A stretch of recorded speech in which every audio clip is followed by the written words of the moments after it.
মা, বাইরে তো প্রচন্ড বৃষ্টি হচ্ছে। বাবা এখনো দোকান থেকে বাড়িতে এলো না। তোর বাবা তো বলেই গেল আজকে বাড়ি আসতে দেরি হবে, কি একটা দরকার আছে। তাও তো অনেক দেরি হয়ে গেল, বাইরে বৃষ্টিটাও বেড়েছে। এবার তো আমার চিন্তা হচ্ছে বাবার জন্য। চিন্তা করিস না, তোর বাবা হয়তো দোকানেই রয়েছে, এই বৃষ্টিতে কোথায় আর যাবে। মা, তুমি বসো, আমি একবার দোকান থেকে ঘুরে আসছি। একেবারে বাবাকে ডেকে নিয়ে চলে আসবো। এত রাত হয়ে গেল, আবার তো খাবেও। না রে, তুই ভিজে ভিজে আর যাস না, তোর আবার শরীর খারাপ করে যাবে। তোর তো একটুতেই সর্দি কাশি ধরে যায়। বাবা এখনো আসছে না, আমার চিন্তা হচ্ছে। আর তাছাড়া আমি তো ছাতা নিয়ে যাব, অল্প হয়তো ভিজে যাব, এসে জামা কাপড় ছেড়ে নেব, তাহলেই তো হবে। ওরে, তোর বাবা চলে আসবে রে, অনর্থক চিন্তা করিস না। বারণ করছি, এই বৃষ্টিতে আর যাস না, আমার আবার চিন্তা বাড়বে। মা, তুমি চিন্তা করো না তো, আমি তো ছাতা নিয়েই যাচ্ছি, বাবাকে নিয়েই আসবো। তুমি একটু ধৈর্য ধরে বসো। আমার তো একটা কথাও শুনবি না। আচ্ছা যা, যা পারিস তাই করগে যা। আমি এই যাব আর এই আসবো, বেশিক্ষণ লাগবে না, আমি যাচ্ছি।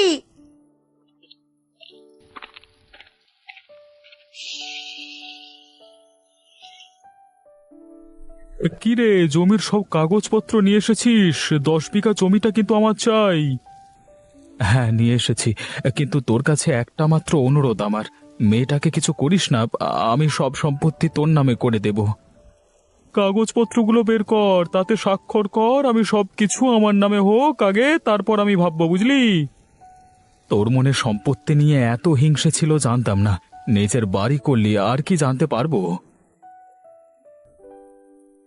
এই, তোকে বড় বড় কথা বলতে বলিনি আমি। তাড়াতাড়ি কাগজপত্রগুলো বের করে আমার নামে করে দে, না হলে কিন্তু এর ফল ভালো হবে না। এই যে জমির কাগজপত্র, তুই ছুরি নিয়ে এসেছিস কেন? আমার উপর কি একটু বিশ্বাস নেই? না না, আমার বিশ্বাস নেই।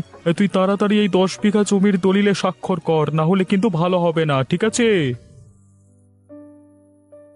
এই দেখ, আমি স্বাক্ষর করে দিয়েছি, এবার তুই আমাকে কথা দিয়ে যা, মানে আমার মেয়েটাকে কিছু করবি না। এই, তোর মেয়ের কথা ছাড়, তোর এখন কি হবে? আমি জোর জবরদস্তি করে তোর সম্পত্তি হাতিয়ে নিলাম, তুই তো আমাকে ছেড়ে দিবি না, তাই আগে তোকেই মারবো। আমি তোর কি ক্ষতি করেছি যে আমাকে মারবি? আমার উপর কেন তোর এত রাগ?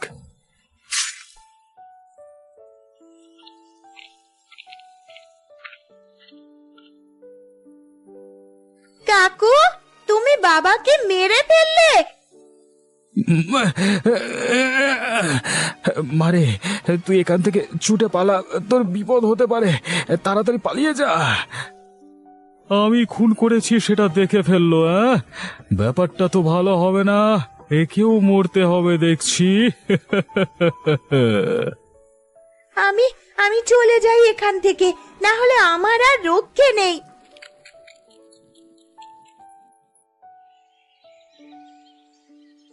আচ্ছা, আপনি হঠাৎ আমাদের বাড়িতে কাজের লোক হলেন কেন? দেখে তো আপনাকে শিক্ষিত মনে হচ্ছে। এসব আমি বলতে পারবো না, তবে একটা কাজের দরকার ছিল, তাই জন্যই কাজের মেয়ে হয়ে এই কাজ করছি। আপনি তো কাল থেকে আমাদের বাড়িতে কাজে আসছেন। হ্যাঁ, কাল থেকেই আপনাদের বাড়িতে কাজ করছি, তবে কাল আপনি তো বাড়িতে ছিলেন না, তাই জন্যই আমাকে দেখেননি। বুঝলাম। আপনার বাড়িতে কে কে আছে? আমি আর আমার মেয়ে থাকি। আচ্ছা, মেয়ে তাহলে কি পড়াশোনা করছে নাকি? কত বছর বয়স তার? না না, পড়াশুনো করে না, বাড়ির কাজকর্ম করে। বেশি বয়স নয়, এই 14 বছর বয়স। এত কম বয়সী একটা মেয়ে, সে এখন পড়াশোনা না করে কাজকর্ম করছে, তোমাদের কি সমস্যা আমাকে বলো, সমাধান করে দেব। কর্তাবাবু, আমাকে মাফ করবেন, আমি এসব বলতে পারবো না। আমি কাজ করে নিয়ে বাড়ি যাব, আমাকে কাজ করতে দিন মোড়ল মশাই। আচ্ছা ঠিক আছে, আপনি বলতে চাইছেন না যখন, জোর করব না, আপনি আপনার কাজ করে নিন। কর্তাবাবু, এই বাসনগুলো পরিষ্কার করা হয়ে গেলে মোটামুটি সব কাজই শেষ হয়ে যাবে। আমি তাহলে বাড়ি যাব, গিয়ে আবার রান্না বান্না করতে হবে। আচ্ছা ঠিক আছে, তাই বাড়ি চলে যাও।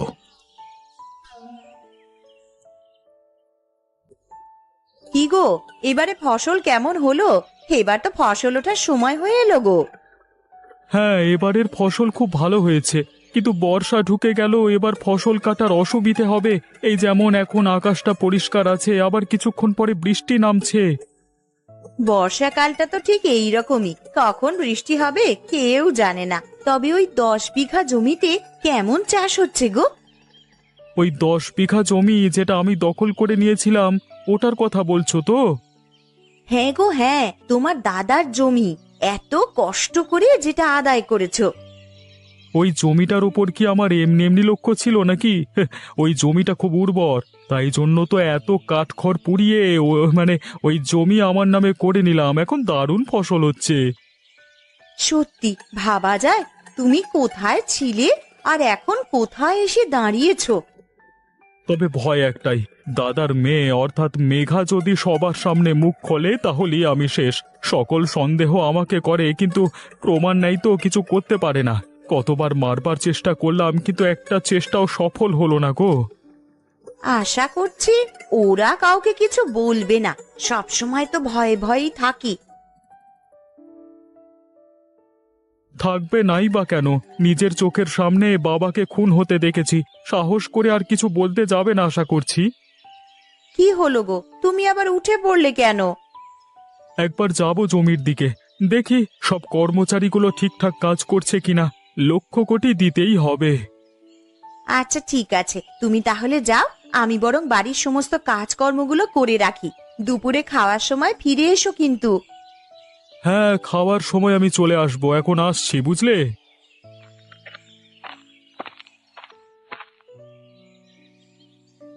কথা বাবু, আমি ভেতরে আসতে পারি? আরে হ্যাঁ হ্যাঁ, এসো এসো। তা তোমার কথাই ভাবছিলাম। কেন কথা বাবু, আমি কি কিছু করেছি নাকি? আরে না না, তুমি কেন কিছু করবে? তুমি আগে বসো, তোমাকে তারপর সব জিজ্ঞাসা করব। আচ্ছা ঠিক আছে, বসে বললাম। এবার বলুন তো কি হয়েছে? আচ্ছা, আমাদের বাড়িতে যে মহিলা কাজে আসছে, তার স্বামী মারা গেল কি করে? আমি অনেক করে জিজ্ঞেস করলাম আজকে, কিন্তু কিছু বলতে চাইলো না। বলবেই বা কি করে, ওদের তো ভয় দেখিয়ে রেখে দিয়েছে। কি বলছো কি তুমি? আমার গ্রামে কে ভয় দেখিয়ে রেখে দিয়েছে? আমি তো সব কিছুই জানি না। এই ঘটনাটা হচ্ছে প্রায় 3 বছর আগেকার। তখন আপনি এই গ্রামের মোড়ল মশাই ছিলেন না, অন্য একজন ছিলেন। ওনার স্বামীর নাম ছিল মোহিত। তার ভাই রতন সম্পত্তির লোভে তাকে খুন করে। কোনো প্রমাণ নেই, কিন্তু সকলেই জানে ও করেছে।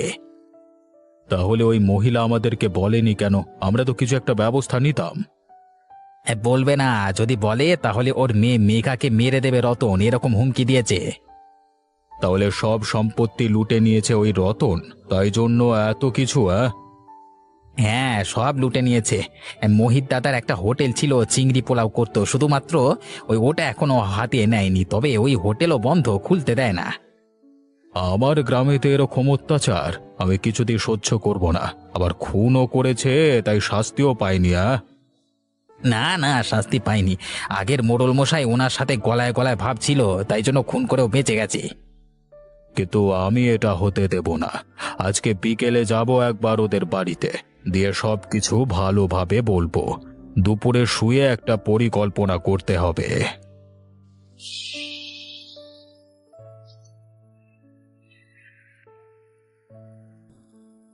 মা, তোর আর কতটা বাকি রে? আমার যে শাক রান্না হয়ে গেল, এবার তো খিচুড়িটা বসিয়ে দেব। আমারও প্রায় হয়েই এসেছে মা। ওই দেখো, আবার বাইরে বৃষ্টি শুরু হলো। বর্ষাকালে তো বৃষ্টি হবেই রে। বর্ষাকালে বৃষ্টির দিনে খিচুড়ি ভালোই লাগে। মা, আমি বলছিলাম কি, আমাদের তো টাকার খুব সমস্যা হচ্ছে। তুমি যা করতে পারি, চিংড়ি পোলাওটাও পারবো। বাবার দোকানে খাবার গ্রামের মানুষেরা কত পছন্দ করত। দোকানটা খুললে ভালোই বিক্রি হবে কিন্তু। তোকে আমি বারণ করছি, বড়দের কথা শুনতে হয় জানিস না? যেটা করছিস সেটাতে মন দে, একদম এসব কথার মুখেও আনবি না। আমি তোমায় কি বললাম?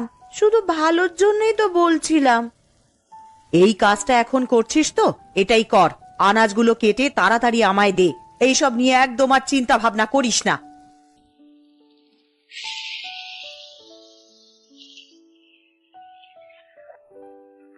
গিন্নি, আমি বাড়ি চলে এসেছি। ও বাবা, তুমি যে খাবার বেড়ে বসে রয়েছো। আমি তো ভাবলাম আর একটু আগেই চলে আসবে, তাই জন্যই তো খাবার বের করেই রেখেছি। তুমি তো পুরো বৃষ্টিতে ভিজে গেছো গো। এই পাশে থাকা গামছাটা দিয়ে গা হাত পা গুলো ভালো করে মুছে নাও।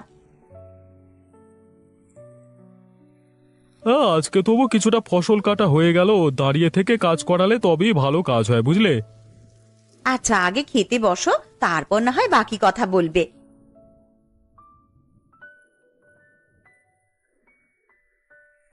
আজকে রান্নাগুলো বেশ দারুণ হয়েছে গো গিন্নি। এত সুন্দর রান্না অনেকদিন পর খেলাম। কি বলতে চাইছো কি তুমি? হ্যাঁ, আমার রান্না রোজ ভালো হয় না? না গো গিন্নি, আমি সেটা বলছি না। বলছি অন্য দিনের থেকে এটা আরো ভালো হয়েছে। আমি আবার তোমাকে খারাপ বলতে পারি? 5টা নয়, 7টা নয়, একটা মাত্র বউ আমার। ঠিক আছে ঠিক আছে, আর আদিক্ষেতা করতে হবে না, খেয়ে নাও চুপ করে। আমি তো খাচ্ছি, তুমি কখন খাবে? আমার আজকে আর খেতে ভালো লাগছে না গো, আমি খাবো না। তুমি খাও, তারপর সবকিছু গুছিয়ে নেব। গিন্নি, তুমি একদম কিছু খাবে না? একটু কিছু তো খেতে পারতে, অল্প করে।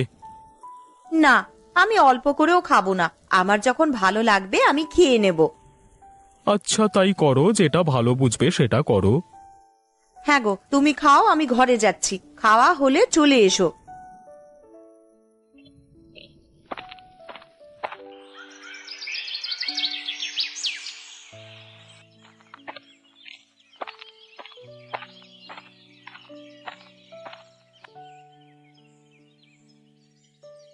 এই যে সুমতি, আপনাকে বলছি, আমি সবকিছু জানতে পেরেছি।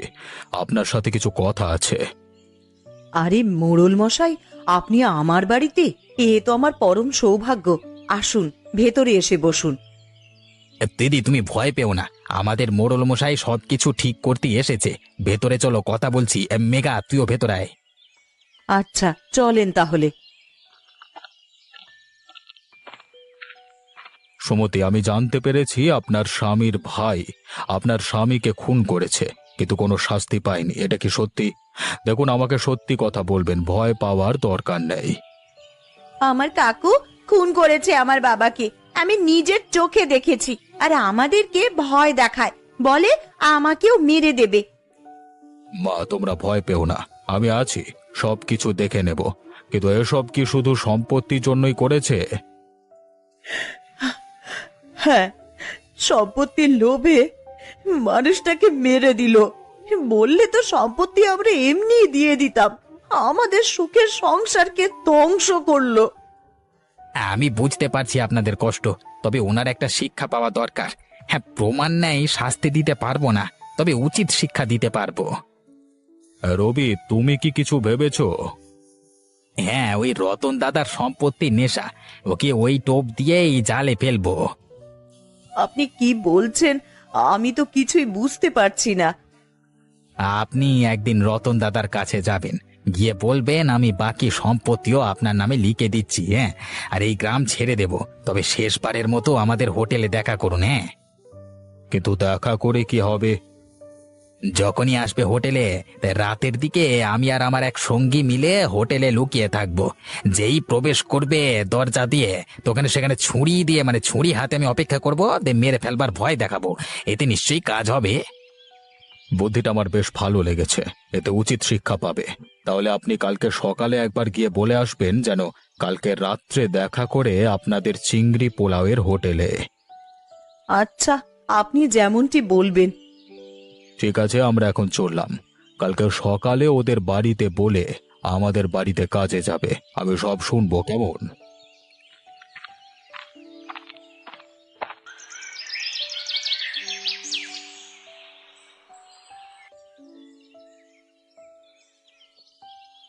দাদা, বাড়িতে আছেন? কি হয়েছে? তুমি হঠাৎ এখানে এলে কেন? আবার কি কোনো গন্ডগোল পাকিয়েছো নাকি? দেখো, কাউকে কিছু বললে কিন্তু একদম ভালো হবে না। না না দাদা, ওসব কিছু নয়।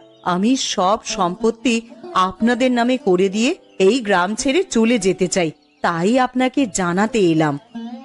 বাহ, তাহলে কবে দিচ্ছ? আমি একবার আমাদের ওই চিংড়ি পোলাওয়ের হোটেলে যেতে চাই। আজকে রাত্রিবেলায় আপনি ওখানে আসুন, আমি সব কাগজপত্রে স্বাক্ষর করে আপনার নামে সবকিছু করে দেব। আচ্ছা আচ্ছা, ঠিক আছে, ভালোই করেছো। হে, না হলে এমনিতে আমি কেড়েই নিতাম। তাই এসব কথা কেউ যেন জানতে না পারে, তাহলে কিন্তু বিপদ হবে তোমার মেয়ের, তাই না? দাদা, এতদিনে কেউ যখন জানেনি, এর পরেও জানতে পারবে না। আর আমরা তো এই গ্রাম ছেড়ে অনেক দূরেই চলে যাব। ঠিক আছে, এখন যাও, আমি ঠিক সময় পৌঁছে যাব। দেরি যেন না হয়। আর কাগজপত্র ঠিকঠাক করে নিয়ে যাবে, হ্যাঁ? আপনি কিছু চিন্তা করবেন না।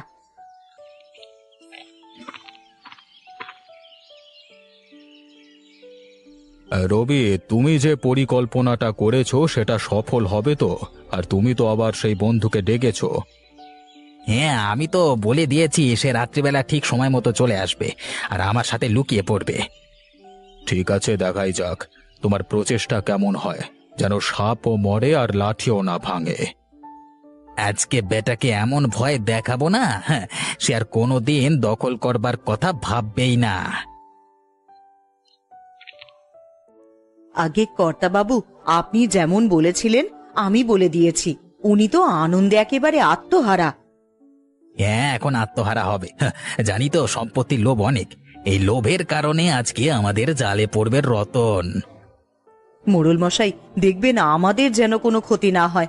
ওই লোকটাকে আমার আর বিশ্বাস হয় না, কখন কি করে বসবে।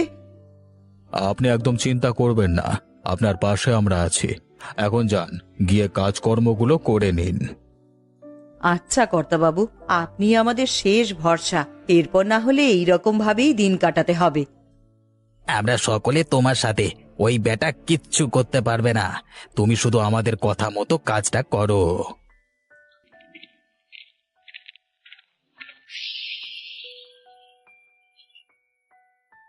তোমরা সব ঠিকঠাক জায়গায় লুকিয়ে পড়েছো তো?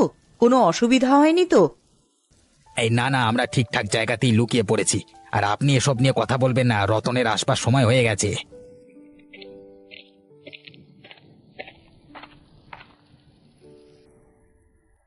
ও বাবা, চলে এসেছো দেখছি। হ্যাঁ, আমিও তো চলে এসেছি। ও, সামনে কাগজপত্রগুলো রেখে দিয়েছো, ভালো ভালো ভালো, ভালো কাজ করেছো। হে, হ্যাঁ, আমি যত তাড়াতাড়ি সম্ভব এই গ্রাম ছাড়তে চাই। এইভাবে বেঁচে থাকতে চাই না আমি। হ্যাঁ, তো চলে যা। তার আগে আমাকে সব দিয়ে যা, তাড়াতাড়ি স্বাক্ষরটা কর। এই এই কারা তোমরা? এরকম ভাবে আমার দিকে এগিয়ে আসছো কেন? কারা? তোমার সম্পত্তি নেওয়ার খুব ইচ্ছে, হ্যাঁ? এবার দেখ কেমন সম্পত্তি দিই তোকে, মার। তোমরা ওকে মেরো না। আমি সব সম্পত্তি তোমাদের মনে করে দিয়ে দেবো, আমাকে মেরো না। আজকে তোকে কেউ বাঁচাতে পারবে না, আমাদের হাত থেকে কেউ বাঁচাতে পারবে না রে। সমুদে, তুই আমার সাথে বিশ্বাসঘাতকতা করলি। আমি ভাবিনি তুই এরকম করবি রে। আপনি যদি বিশ্বাসঘাতকতা করতে পারেন, তাহলে তো আমিও পারি। 3 বছর আগের কথা মনে পড়ছে? এইরকমই একদিন রাতে বাইরে বৃষ্টি হচ্ছে, আজকেও সেই দিনও হয়েছিল। আমার স্বামী তো আপনাকে সমস্ত সম্পত্তি লিখে দিয়েছিল। তাহলে আমার স্বামীকে মারার কি দরকার ছিল? আমাদের সুখের সংসার ধ্বংস করলেন তো। কিরে, এবার উত্তর দে। আমার অনেক বড় ভুল হয়েছে। আমাকে তোমরা ক্ষমা করে দাও। আমি তোমাদের পরিবারের দায়িত্ব নিলাম, কোনোদিন কিছুতে অভাব হবে না। আমরা মোড়ল মশাইয়ের লোক। এখন মোড়ল মশাইয়ের বাড়িতে চল, ওখানে গিয়ে তোর ফাইসাল্লা হবে। চল।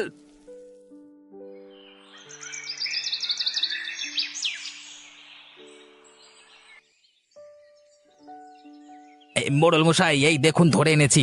এবার আপনি ফয়সাল্লা করুন, কি করবেন? এই যে রতন, তোমার কি বক্তব্য আছে বলে ফেলো, তারপর আমি ভেবে দেখব কি করা যায়। মোড়ল মশাই, আমাকে মাফ করে দিন না, অনেক বড় ভুল করেছি তো। আমি তো মোহন দাদার জীবন ফেরত দিতে পারবো না, তবে আমি আমার বৌদিদের দায়িত্ব নেব। কোনোদিন কিছু অসুবিধে তো হতে দেব না। এসো বাবা, পথে এসো। আচ্ছা ঠিক আছে, আর চিংড়ি পোলায়ের হোটেল খুলতে দেবেন তো? সব কিছু করবে, নিজের ইচ্ছে মতো জীবন যাপন করবে। আমি আর ওদের জীবনে কোনোদিন বাধা সৃষ্টি করব না। মৃত্যু ভয় এরকমই হয়। তখন আমি মোড়ল ছিলাম না, যা ইচ্ছে তাই করে নিয়েছিস। তবে সব সময় সত্যের জয় হয়, যে সৎ পথে চলে তার জয় হয়। তোকেও বলছি, আবার নতুন করে শুরু কর। আর এবারে জোচ্চুরি নয়, সৎ পথে রোজগার করবি। আমি এবার সৎ পথে রোজগার করব, আপনি আমাকে ছেড়ে দিন। আমি আমি আপনার সব কথা শুনে চলবো। আমার কথা শুনে চলতে হবে না, নিজেদের পরিবারের মধ্যে ভালোভাবে মিলিয়ে মিশে থাকো, তাহলে হবে। তাই তো সুমতি, তোমার ভাইকে আপন করে নেবে তো? হ্যাঁ, অবশ্যই নেব, কেন নেব না। আর আমি কাল থেকেই চিংড়ি পোলাওয়ের হোটেল শুরু করে দেব। তাহলে আমরা সকলে যাচ্ছি খেতে। কালকে আবার নতুন করে শুরু হবে তোমাদের চিংড়ি পোলাওয়ের হোটেল। খাওয়াবেন তো? আপনি আমাদের এত সাহায্য করেছেন, আর আমি আপনাকে সামান্য চিংড়ি পোলাও খাওয়াতে পারবো না? কাল সকাল সকাল আমাদের হোটেলে একবার পৌঁছে যাবেন। বৌদি, আমিও তোমাদের হাতে হাতে সাহায্য করে দেব। এই যে তোমরা নিজেদের মধ্যে ভালোভাবে থাকবে, এটাই অনেক বড় কথা। টাকা পয়সা তো কিছু নয়, খালি হাতে এসেছি, খালি হাতে যেতে হবে। এত সম্পত্তি, এত মায়া মোহ সবকিছু ছেড়ে, তাই অহংকার করে কি লাভ? জি, আপনি ঠিক কথাই বলেছেন, আর করব না আমি অহংকার।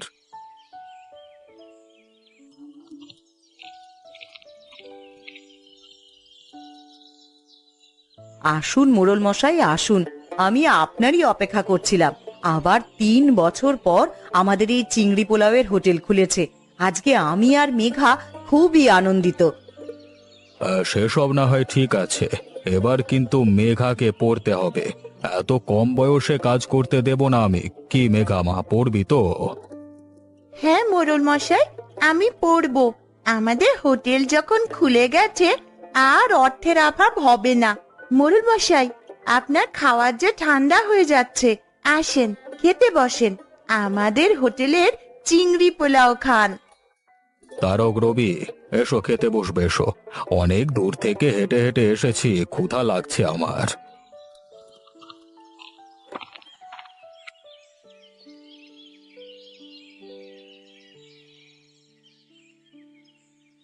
আহা, চিংড়ি পোলাওটা কি রান্না হয়েছে!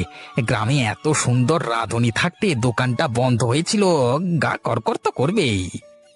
তুই ঠিকই বলেছিস রে, চিংড়ি পোলাও আমি অনেক জায়গায় খেয়েছি, তবে এখানে খুব সুন্দর রান্না হয়েছে, যাকে বলে অতুলনীয়। মোড়ল মশাই, আপনার কি ভালো লাগেনি খাবারটা? আপনি চুপ করে খাচ্ছেন। খাবারটা আমার এত সুন্দর লেগেছে যে কিছুই বলতে পারছি না। সত্যি, তোমার মায়ের হাতের রান্না খুব সুন্দর। আর অন্য কি রান্না ভালো হয় জানি না, তবে এই চিংড়ি পোলাও খুব সুন্দর হয়েছে। আচ্ছা মোড়ল মশাই, কি ভাগ্যে সেই বেলায় আর বৃষ্টি হয়নি। বৃষ্টি হলে আর আপনি আসতেই পারতেন না। এবার যেদিন ইচ্ছে হবে বৃষ্টি হলেও চলে আসবো। বৃষ্টির জন্য এরকম খাওয়ার হাতছাড়া করা যাবে না, কি বলো রবি? একদম ঠিক বলেছেন, আমি আপনার সাথে সহমত। যেদিন আসবেন আমাকেও বলবেন, আমিও আসবো। বিধাতা যা করে মঙ্গলের জন্যই করে। সব কিছু দেখো তুমি, তুমিই আমাদের একমাত্র ভরসা। বসে আছো কেন? আরে বলি, হলোটা কি, বলবে তো নাকি? কিছু বললে? বলছি, সকাল সকাল এমন মুখ বেজার করে বসে থাকলে কি চলে? এই দেখো দেখি কেমন সুন্দর দিন কানা। কি আর বলবো ভাই, দুঃখের কথা। তোমার আবার দুঃখ কিসের? এই তো বেশ আছো মেয়ের বিয়ে দিয়ে। তা বলি, মেয়ে সুখে শান্তিতে সংসার করছে তো? সেই নিয়ে তো দুঃখ ভায়া। কোনো কিছু কাণ্ড হয়েছে নাকি? না না, তা হয়নি। তবে আসলে ওই একখানেই তো মেয়ে আমার, জানোই তো। বড় মন খারাপ করে ভাই। তা কি আর করবে বলো, তবে জামাই কিন্তু তোমার বেশ হয়েছে। জামাই আমার শহরের বড় অফিসার। কত পয়সা বলো? হ্যাঁ, এই ভাগ্য না থাকলে কি আর এমন জামাই কপালে জোটে? কপালের নাম গোপাল ঠাকুর। যার ভাগ্যে যা জোটে তা কি আর তার কপালে সয়? আহা দাদা, অমন কইছো কেন? কইছি কি আর সাধে? এদিকে দেখো, এই দুজন বুড়ো বুড়ি। মেয়েটা যদি কাছে পিঠে থাকতো, বুড়ো বুড়ির মুখে জল দিতে অন্তত পারতো শেষ সময়। দিনকাল গিয়ে এককালে ঠেকেছে আমাদের। কবে আছি কবে নাই তার ঠিক কি আছে? যদি রাত বিরেতে কিছু একটা হয়েই যায়, কে দেখবে বলো দেখি? তা একরকম ঠিকই বলেছ। বুড়ো মানুষের বুকের কাছে তার আপন ধন তার সন্তান। তুমি দাদা কিছু মনে করোনি, বড় মানুষ থেকে জামাই করলে বটে, কিন্তু তোমার হাতের নাগাল থেকে চলে গেল। বড় ভুল করেছি ভায়া। আমার মতো ভুল কোনো বাপ মায়ে যেন না করে।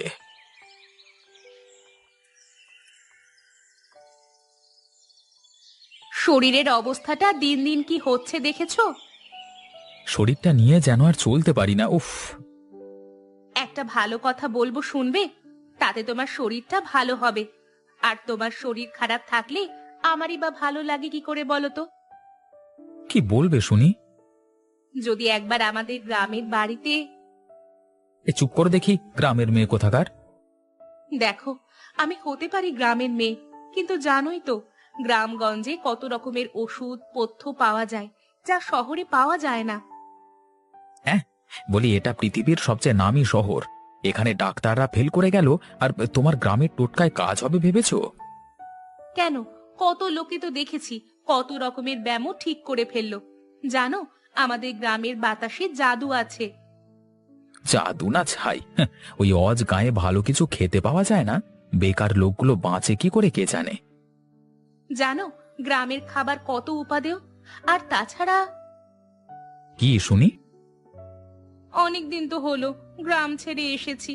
ওখানে বুড়ো মা বাবা কেমন আছে, বড্ড মন খারাপ করছে। আরে ধুত তেরি, চিচকাতুনে কোথাকার, সব কথাতেই শুধু কান্না, জীবনটা একেবারে যাচ্ছে তাই করে দিল। আচ্ছা, আমি তোমার পায়ে পড়ি, বাবা মার কথা নাই ভাবো, একবার নিজের দিকটা দেখো। আমার কথা রাখো, দেখবে সেরে উঠবে। এই তোমাদের ওই গেঁয়ো লোকগুলোর উপর এত ভরসা? যত যাই হোক, গ্রামেই তো জন্মেছি আমি। না না, সেসব হচ্ছে না, আমিও সব গ্রামে ট্রামে। উই, ওরে বাবা রে, উফ। বলি, হচ্ছেটা কি শুনি? মরণ, চোখে নেবা হলো নাকি? বলি, দেখতেও পাও না কি হচ্ছে? বলি, এই রাজ্যের হাঁস পুষে হবেটা কি? কেন, তোমার রাবণের গোষ্ঠীর উদ্ধার হবে? এত যে রোজ ডিম খাওয়ার বাতিক, তা আসবে কোত্থেকে শুনি? কেন, দোকানে বুঝি ডিম পাওয়া যায় না? তা পাওয়া যাবে না কেন? ওই যে লোকে বলে কি যেন চায়না ডিম, আজকাল বাবা ডিমও শুনি ফ্যাক্টরিতে তৈরি হয়। তা তোমার হাঁস কি সোনার ডিম দেয় নাকি? তা কি কম নাকি? সোনার চেয়ে কিছু কম নয় যেন। আরে সোনার ডিম পাড়া হাঁস পোষা হয়েছে করে নাকি? দেখো, আমার হাঁস নিয়ে কিছু বলতে পারবেনি বলে দিলুম। তা তোমার হাঁস কি আরব্য উপন্যাস থেকে উঠে এসেছে নাকি, না রূপকথার রাজ্য থেকে? সে কোথা থেকে এসেছে জানিনি বাপু, শুধু জানি আমার হাঁসের ডিম খেয়ে লোকের সব রোগ দূর হয়ে যায়। বাবা, একেবারে ধন্বন্তরী গো। কম নয় বুঝলে, আমার হাঁসের ডিম দারুণ পুষ্টিকর। যার অসুখ কোনো ডাক্তারে সারাতে পারে না, সে আমার ডিম খেয়ে সুস্থ হয়ে যেতে পারে। তাহলে দেখছি কাগজে একটা বিজ্ঞাপন দিতে হবে। তাই দাও না, মুখ পোড়া মিনসে, নিজে তো কোনো কমবেন না। এই দেখো, আমাকে কিন্তু তুমি কিছু বলতে পারবে না, ঠিক আছে? তাহলে আমার হাঁসকে কেন বলছো? ঠিক আছে বাবা, ঘাট হয়েছে, আর বলবো না, উফ। মনে থাকে জানো, ওরা হলো সাক্ষাৎ রোগ বিনাশী। কি হয়েছে ডাক্তার বাবু? অবস্থা খুব একটা ভালো বুঝছি না ম্যাডাম। কি বলছেন ডাক্তার বাবু, কি হয়েছে ওর? রোগটা যে কি কি রোগ? মনে হচ্ছে ম্যাডাম, এই শহরের জল হাওয়া ওনার ঠিক উপকারে লাগছে না। কি বলি বলুন তো ডাক্তার বাবু, আপনার সামনেই আছে, আপনি একটু বোঝান, আমি তো আর পারি নে। কেন, কি হয়েছে? কতবার করে বলেছি, এই শহর এত গাড়ি ঘোড়া দূষণ চারিদিকে, লোকে শ্বাস নিতে প্রাণ হাঁপিয়ে উঠছে। এখানে থেকে কি কেউ ভালো থাকতে পারে? তা আমার কথা কি আর শুনবে? এমন করলে তো চলবে না পলাশবাবু, আমার একটা সাজেশন আছে। কি বলুন তো? ওকে এমন কোনো জায়গায় নিয়ে যান যেখানে হাওয়া বাতাস বেশ ভালো, মানে একদম প্রাকৃতিক গ্রাম্য পরিবেশ। কতদিন ওকে বলেছি আমাদের গ্রামের বাড়ি মুকুন্দপুর যেতে, সেখানে সব কিছু ভালো, তা যেতেই চায় না। ওখানে সবুজ প্রকৃতি, খোলা হাওয়া, টাটকা খাবার, বলছি কতবার, একবার চলোই না, দেখবে ভালো হয়ে উঠবে। হ্যাঁ, একদমই ঠিক লতা দেবী। এখানকার আবহাওয়াই ওর শরীর খারাপের জন্য দায়ী। আর তাছাড়া আপনাদের যখন গ্রামে যাওয়ার একটা সুযোগ আছে, যান না, দিন কত ঘুরিয়ে আসুন। আপনিও তাই বলছেন ডাক্তারবাবু? অবশ্যই, দেখবেন হাওয়া বদল করলে শরীর মন চাঙ্গা হয়ে উঠবে। ডাক্তারিতে হাওয়া বদল বলে একটা ব্যাপার আছে, অনেক রোগ সেরে যায় হাওয়া বদল করলে। তাহলে কি তাহলে কি আমরা প্রস্তুতি নেব? অবশ্যই, হাওয়া বদল করাই পলাশবাবুর সেরে উঠবার একমাত্র ঔষধ।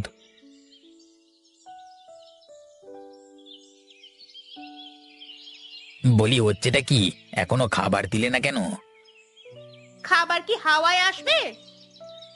কেন, রান্না বান্না কি ছেড়ে দিয়েছো নাকি? ঘরে রান্নার জিনিস থাকলে তবে তো রান্না হবে, শুধু জল গরম করে দেব নাকি? কেন, জিনিস থাকবে না কেন? জিজ্ঞেস করতে লজ্জা করে না? 2 পয়সার মুরদ নেই? দেখো, আমার মুরদ নিয়ে কিছু বলবে না বলে দিলাম। না, বলবে না। বলি, সংসার কি এমনি এমনি চলে নাকি? কবে সংসারে কুটোটি জোগাড় করে এনে দিয়েছো শুনি? কেন, এতকাল সংসারটা কে চালালো শুনি? সংসার যা চালিয়েছো তা তো দেখতেই পাচ্ছি। কেন, কি খারাপ চলছে? ভাঙা ঘর, বর্ষায় ফুটো চাল দিয়ে জল পড়ে, ঘরে পেটে খাবার জোগাড় নেই, একে বলে সংসার? হ্যাঁ, মেয়ের বিয়েটা দিই তো সব। বড় আমার মেয়ের বিয়ে দিয়েছে গো। যদি তাতেই ফতুর হও তবে যাও না কেন, শহরে গিয়ে কাজ করে 2 পয়সা ঘরে আনো না। নীলিমা, এই বয়সে যার পারিনি গো। খাটতে যখন পারোই না, তখন খেতে চাওয়া হচ্ছে কোন মুখে শুনি? পেট কি আর কথা শোনে দারিদ্রতার? দেখো, অত শত বুঝি না বাপু। যদি উপায় করে না আনো তবে খাবার জোগাড় হবে না। ঘরে দানা পানি নেই, চাল ডাল বাড়ন্ত, সবজি কেনার পয়সা নেই, উনুনে হাঁড়ি চড়বে কিভাবে সে হুঁশ আছে? কিন্তু শহর সে তো ভারী জায়গা গো, সেখানে গিয়ে কি আমার মতো দুর্বল লোক কিছু সুবিধে করতে পারবে? কেন, রাজ্যের লোক কি শহরে গিয়ে কাজ করছে না? কত লোক তো হরদম যাচ্ছে, কাজ করছে। আমি বাপু বুড়ো মানুষ। যাও, তবে খাওয়া জুটবে না।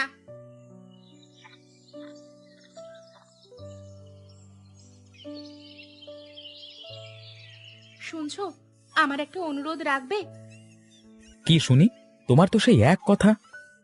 দেখো, ডাক্তার গাঙ্গুলিও যখন বললেন, তখন ব্যাপারটা নিয়ে তো আমাদের আরো ভালো করে ভেবে দেখা উচিত। কোন ব্যাপারটা? দেখো, গ্রামের বাড়ি যদি আমরা যাই তাহলে তো কোনো সমস্যা নেই বলো? দেখো, তোমার নিশ্চয়ই ভালো লাগবে। ভালো লাগবে না ছাই, ওসব ঈদও গ্রাম আমার ভালো লাগে না। সারাক্ষণ তুমি কাজের মধ্যে থাকো, এখানে কত কাজের চাপ তোমার। আর সেই কাজের চাপ আর এখানের পরিবেশের কারণেই তোমার শরীরটা যে বেশি খারাপ করছে তা তো বলেই গেলেন ডাক্তারবাবু। তাহলে দিন কয়েকের জন্য তো হাওয়া বদল করে আসাই যায়। আর কতদিন হলো কোথাও যাইনি আমরা। তাই বলো, তোমারই যাওয়ার ইচ্ছেটা বেশি। ঠিক তা না, তবে তোমাকে একবার সেখানে নিয়ে যেতে চাই। আচ্ছা, আমার একটা কথা রাখবে? কি কথা?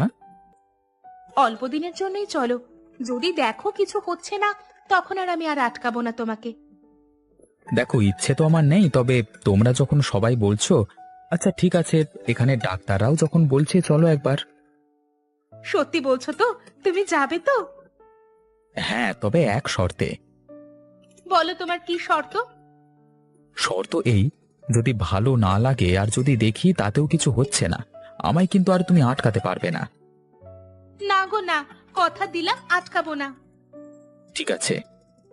দেখো, তুমি একদম সেরে যাবে, আমার বিশ্বাস।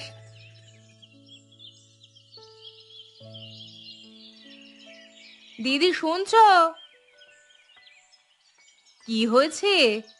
ও মা, লতা নাকি? দেখো দিদি, তোমার জন্য কি নিয়ে এসেছি। কি এনেছো দেখাও না। দেখো, আমার নিজের হাঁসের ডিম। তুমি হাঁস পুষেছো নাকি ভাই? হ্যাঁ দিদি, সে কি আর চারটিখানি কথা? জানোই তো আমাদের মানুষটাকে, কত কথা শোনায় তাই নিয়ে। তা তুমি হাঁস পুষতে গেলে কেন? এই হাঁসের ডিম কি এমন উপকারে লাগে? কি বলছো দিদি? এ ডিম তো নয়, যেন অমৃত। আমাদের লোকটা বলে সাক্ষাৎ ধন্বন্তরী। তা কি এমন গুণ এর শুনি? দেখো দিকি, আজকাল খবরের কাগজে হরদম আসছে ডিম নাকি প্লাস্টিক দিয়ে তৈরি হচ্ছে, তা থেকে নাকি ক্যান্সার নামের ব্যামো হচ্ছে গো দিদি। তাই ভাবলুম কেন না আমি নিজেই হাঁস পুষি। আমি গ্রামের কৃষি স্কুল থেকে জেনেছি কত কত ভিটামিন আয়রন নাকি থাকে এতে। তা কি হয় জানো তো, দেহে রোগ আসতে দেয় না। দেখো দিকি, ওপাড়ার কমলার বাপটা কি অকালেই না চলে গেল। তা কি হয়েছিল জানো তো? শুনলুম তো ভালোই ছিল, হঠাৎ। হ্যাঁ গো, হঠাৎ হঠাৎ করেই চলে গেল হার্ট ফেল করে। যদি হাঁসের ডিম খেত বেঁচে যেত লোকটা। হাঁসের ডিম হার্টকে মজবুত করে। কি বলছো ভাই? তাহলে দিয়ে যাও আমায়। নাও না দিদি, তোমার জন্যই তো এনেছি। এই সবগুলো দাও আমায়। এই নাও। তা কতটি টাকা হলো গো?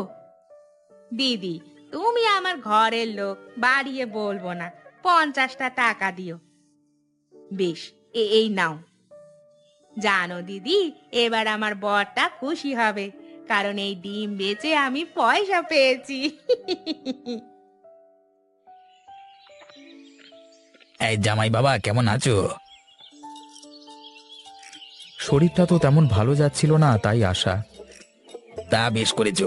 এদিকে সবকিছুই ভালো তাজা, দেখবে 2-3 দিনে চাঙ্গা হয়ে যাবে। শিল্পা, তুই বলিসনি জামাইকে? হ্যাঁ হ্যাঁ, কত বুঝিয়েছি, তাই তো এসেছে ও। ওহ, অনেকটা হালকা মনে হচ্ছে। এখানের সব কিছু তরতাজা, এমন বিশুদ্ধ বাতাস এর আগে পাইনি। সত্যি বলতে খুব চাঙ্গা লাগছে গো। বলেছিলাম না তোমার ভালো লাগবে। এবার দেখবে কেমন তাড়াতাড়ি সুস্থ হয়ে উঠবে। হ্যাঁ, তাই হলেই ভালো। আচ্ছা, বললে না বাবা তোমার কি হয়েছে? ডাক্তার বলেছেন ওর হাওয়া বদলাতে। তা বললাম, তাতে আমাদের গ্রামের বাড়ির চেয়ে আর ভালো জায়গা কোথায় আছে? ডাক্তার বলেছেন জল হাওয়া বদলালেই সব ঠিক হয়ে যাবে। তা বেশ করেছো। এখানে তোমাদের কোনো কষ্ট হবে না। সব সময় তো তোমরা শহরের ধুলো ধোঁয়ার মধ্যে থাকো। দেখবে গ্রামের মনোরম পরিবেশে মনটা একদম চাঙ্গা হয়ে উঠবে। আর এদিকের খাবার সব একদম খাঁটি, বুঝলে তো? বুঝলাম, সেই জন্যই শিল্পার কথাটা আর ফেলতে পারলাম না। আসলে ওখানেও তো অনেক মজা। কাজ তো থাকবেই, কিন্তু সবার আগে শরীর। শরীরই যদি ভালো না থাকে তবে কাজ হবে কেমন করে? তুমি একটু তোমার জামাইকে বোঝাও, আমি তো বুঝিয়ে বুঝিয়ে আর পারি না। সেই উদ্দেশ্যেই তো এসেছি। উদ্দেশ্য তোমার সফল হবে।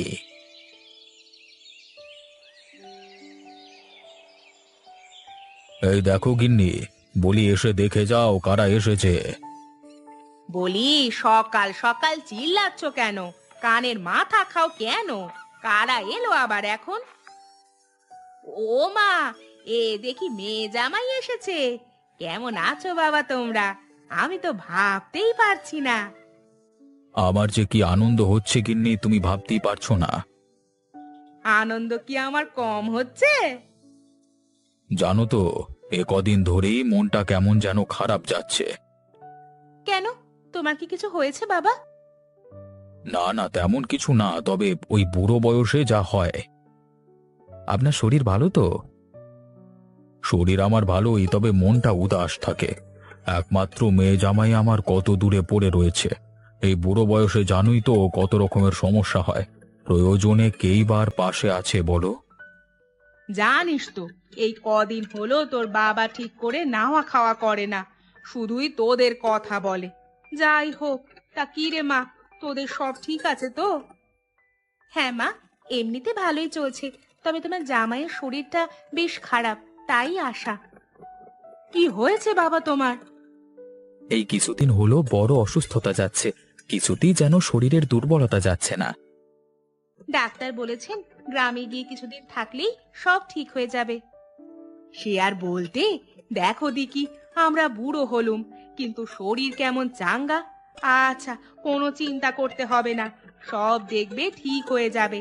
এখানে থাকবে, খাওয়া দাওয়া করবে, একদম দেশি খাঁটি জিনিস।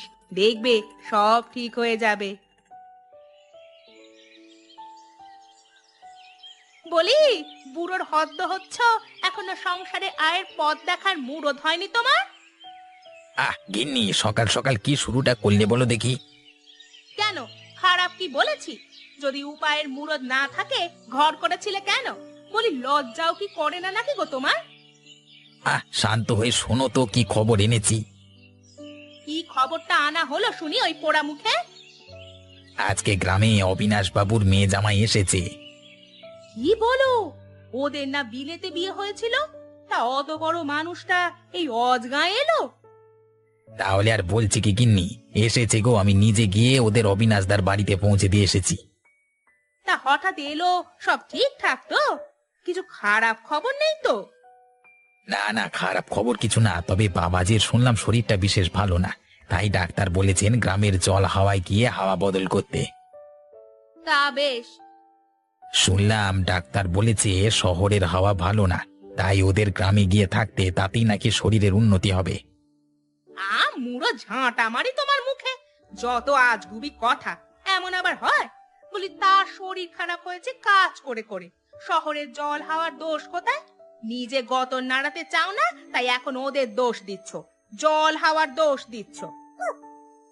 বিশ্বাস করো গিন্নি, মিথ্যে বলছি না। থাক, তোমার অজুহাত আমার জানা আছে। গোটা জীবনটা তো তোমায় দেখছি। তুমি আমাকে খালি অবিশ্বাস করো, সত্যি বলছি গো। গোপাল, বাড়ি আছো নাকি? আরে অবিনাশ দাদা যে, তা এসো, হঠাৎ কি মনে করে? একটু সমস্যায় পড়ে এসেছি ভায়া। কি সমস্যা? শহর থেকে মেয়ে জামাই এসেছে তো। কি বললেন? এই শিল্পা আর জামাই এসেছে? হ্যাঁ, ভালো তো। হ্যাঁ তাই তো, আর তাতেই হয়েছে একটু সমস্যা। ও সমস্যা আবার কি? মানে ওরা এসেছে? জামাই আমার শহরে বাবু, তো তার শরীরটা বিশেষ ভালো না, বুঝলে তো। ডাক্তার বলেছে গ্রামে জল হাওয়া বদলে গ্রামের খাঁটি দেশি খাবার খেলে তবেই তার শরীর ঠিক হবে। তাতে আর সমস্যার কি আছে? এখন জামাইকে কি খাওয়াই? আহা, এতদিনে আমাদের গিন্নির হাঁস পোষা সার্থক হলো। হ্যাঁ, সেই শুনেই তোমার কাছে আসা। আমার গিন্নি বলে তার হাঁস নাকি সব রোগ সারাতে পারে। তুমি হাঁসের ডিম নিয়ে যেতে পারো। কই গো গিন্নি, শুনে যাও। এর চেয়ে ভালো খবর কি আর হতে পারে দাদা? তা নিয়ে যান না। কতগুলো করে চাই ডিম? এই ধরো, 1 সপ্তাহে 5টা করে। তা বেশ, তা দেবখন। এতদিনে তোমার হাঁসগুলোর একটা হিল্লে হলো গো। বলেছিলাম না, আমার হাঁস একদিন ঠিক নাম করবে তার গুণে। আসলে হাঁসের ডিম খেয়ে যদি আমার জামাই বাবাজি একটু সুস্থ হয়। সুস্থ কি বলছেন? একদম চাঙ্গা হয়ে উঠবে। আপনি যত চাইবেন ডিম নিয়ে যেতে পারেন। তা বেশ বেশ, একটা ভরসা পাওয়া গেল।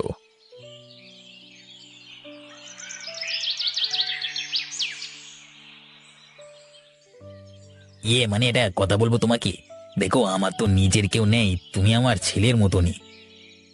হ্যাঁ হ্যাঁ, বলুন না, নিশ্চিন্তে বলুন। দেখো, আমাদের বড় অভাবের সংসার। তা গিন্নি রোজ বলে আমাকে শহরে গিয়ে কাজ বাজ দেখতে। এখন আর এই বয়সে নিজে গিয়ে কোথায় কি দেখি বলো দেখি। তুমি আমাকে নিয়ে যাবে বাবা? হ্যাঁ, নিয়ে তো যেতে দ্বিধা নেই, কিন্তু কিন্তু কি? আপনি কি সেখানে থাকতে পারবেন? কিন্তু কেন? না মানে, সারা জীবন আপনারা এখানে মানুষ, সেখানকার জল হাওয়া মানিয়ে নেওয়াটা একটা বড় সমস্যা। দেখুন না, আমাকেই আসতে হলো আপনাদের পরিবেশে নিজেকে সুস্থ করতে। তা এরকম ঠিকই বলেছো, কিন্তু আসলে কি বলতো, এখানের সবই ভালো, জল হাওয়া খাওয়া দাওয়া ভালো, কিন্তু গ্রামের পরিবেশে কোনো কাজ নেই। আবহাওয়া ভালো দিয়ে তো আর আমাদের পেট চলবে না। তোমাদের শহরে কত উপায় আছে, তোমরা গ্রামে এসে ছুটি কাটাতেই পারো।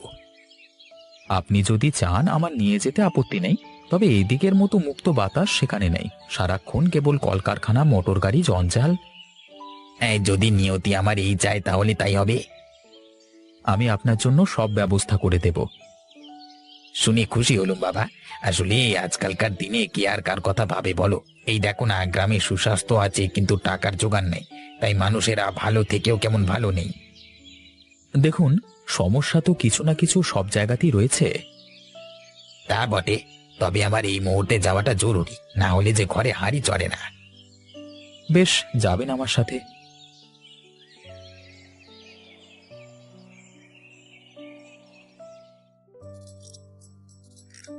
আহা, বড় সুন্দর, বড় সুস্বাদু। ডিমের ঝোলটা খেতে বড় সুন্দর। বলেছিলাম যে আমার মায়ের হাতে গ্রামের বাড়ি রান্না খেলে তোমার শহরের পিৎজা কাটলেট ভুলে যাবে। এমন স্বাদ জীবনেও পাইনি। জামাই, আরো কিন্তু নিতে হবে, লজ্জা করে কেউ না জানো। নিশ্চয়ই নিশ্চয়ই। তাহলে আসবে না বলেছিলে যে? জানো তো, গরিবের কথা বাসি না হলে কানে যায় না। জানো মা, তোমার জামাইকে কতবার বলেছি চলো চলো, যতবার বলি ততবার বলেন না। তখন কি আর জানতাম মা এমন সুন্দর ডিমের ঝোল রান্না করতে পারেন। আরে বাবা, নিজের ভুল স্বীকার করছি। এবার যখন মন চাইবে তখনই আসবো। হ্যাঁ নিশ্চয়ই, এও তো তোমারই বাড়ি। এখানে আসবে না তো কোথায় যাবে? নিশ্চয়ই আসবে তোমরা, তোমাদের জন্যই তো সব। বড় খুশি হয়েছি বাবা, এতদিনে ভরসা পেয়েছি দুই বুড়ো বুড়িকে দেখবার কেউ আছে জেনে। দেখবে তোমার শরীরও ভালো হয়ে যাবে। ডিমের ঝোল খেয়েই আমার কেমন চাঙ্গা লাগছে, মনে হচ্ছে সেই দুর্বলতাটা আমার আর নেই। তা তো হবেই, 1 সপ্তাহ থাকো না, দেখবে কেমন ঠিক হয়ে যাবে। আপনি খুশি হয়েছেন তো? আমি বড় খুশি হয়েছি বাবা। আজকাল সবাই গ্রাম ছেড়ে শহরে যেতে চায়, কিন্তু গ্রামের যে জাদু তা কেউ বোঝে না। তোমরা বুঝেছো, বড় আনন্দ পেয়েছি, বড় খুশি হয়েছি। দিলে গো তুমি সকাল সকাল? আমার জন্য আগে একটা শাড়ি নিয়ে এসো। দেখিস বাবা, যাই করিস বেশি লোভ করতে যাস না। অতি লোভে তাঁতি নষ্ট, কথাটা নিশ্চয়ই শুনেছিস। না না, কিছু হবে না। আমি এখন যাচ্ছি সোনার দোকানে বিক্রি করতে, তারপর আমি আমার গিন্নি আর মায়ের জন্য একটি করে শাড়ি কিনে নিয়ে আসবো। তোকে বেশি লোভ করতে বারণ করেছি। আমার তেমন কিচ্ছু চাই না, শুধু সংসার চলে গেলেই হবে। মা, সুযোগ যখন এসেছে ছেড়ে দেবে কেন? এবার আমরা বড়লোক হয়ে যাব। ঠিক আছে, আমি এখন সোনার দোকানে গেলাম, বেশিক্ষণ দাঁড়াতে পারছি না, এসে কথা বলবো। কি আনন্দ! এবার আমরা বড়লোক হয়ে যাব। বড়লোকদের মতন হাব ভাব দেখাবো, ভালো ভালো খাবার খাবো, ভালো ভালো জিনিসপত্র পরবো। বৌমা, বেশি লোভ করতে নেই, আমি আবারও বলছি। মা, কিচ্ছু হবে না, দেখুন না শুধু। আচ্ছা দাদা, একটা ভালো সোনার কানের করতে কত টাকা মতো খরচ আছে?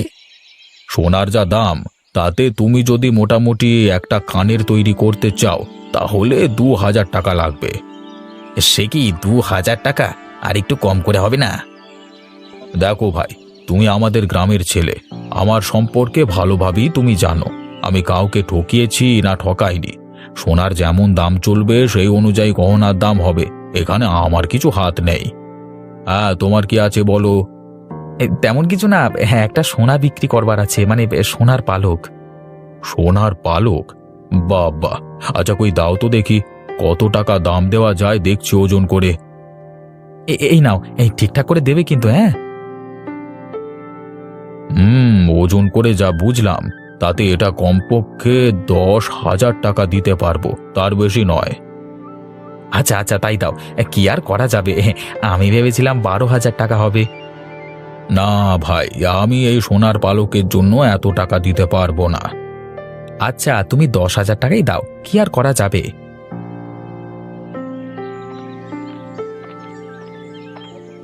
এই শুভেন্দু এই সোনার পালক কোথায় পেল? ওর তো সেরকম সামর্থ্য নেই যে করিয়ে রাখবে। আরে যেখান থেকেই পাক না কেন, আমার কাছে যখন বিক্রি করছে তখন তো আমি নেবই। আর তোমার গহনাটার কি হলো? আমি একটু চিন্তা ভাবনা করে তারপরে আসবো।